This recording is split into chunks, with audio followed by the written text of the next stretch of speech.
Albert Einstein ஒரு முறை தன்னிடம் கேட்கப்பட்ட சாதாரண கேள்விக்கு எனக்கு தெரியாது என்று பதிலளித்தார். அது என்ன தெரியுமா? ஒரு மைலில் எத்தனை அடிகள் உள்ளன என்பதுதான். உலகமே வியந்தது. ஆனால் அவர் சொன்ன காரணம் இன்னும் ஆச்சரியமானது. ஒரு மிகப்பெரிய மென்பொருள் நிறுவனத்தில் நேர்காணல் நடந்து கொண்டிருந்தது. அங்கே 2 இளைஞர்கள் வந்திருந்தனர்.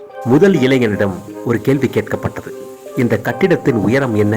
அவன் உடனே தான் மனப்பாடம் செய்து வைத்திருந்த கட்டிட வரைபடங்களின் விவரங்களை வைத்து 345 அடி 6 அங்குலம் என்று துல்லியமாக சொன்னான். அடுத்த இளைஞனிடமும் அதே கேள்வி. அவன் சொன்னான், எனக்கு துல்லியமாக தெரியாது, ஆனால் 1 நிமிடம் கொடுங்கள். அவன் வெளியே சென்று தரைத்தளத்தில் விழுந்த கட்டிடத்தின் நிழலையும் அவன் கையில் வைத்திருந்த பேனாவின் நிழலையும் அளவிட்டான். விகிதாச்சார கணிதத்தை பயன்படுத்தி சுமார் 340 முதல் 350 அடிக்குள் இருக்கும் என்றான். வேலை அந்த 2வது இளைஞனுக்கு தான் கிடைத்தது, துல்லியமாக சொன்னவனுக்கு அல்ல. ஏன் எனில் முதல் இளைஞன் தன் மூளையை நூலகமாக பயன்படுத்தி தகவல்களை சேமித்து வைத்திருந்தான். 2வது இளைஞன் தன் மூளையை ஒரு தொழிற்சாலையாக பயன்படுத்தி அங்கேயே ஒரு தீர்வை உருவாக்கினான்.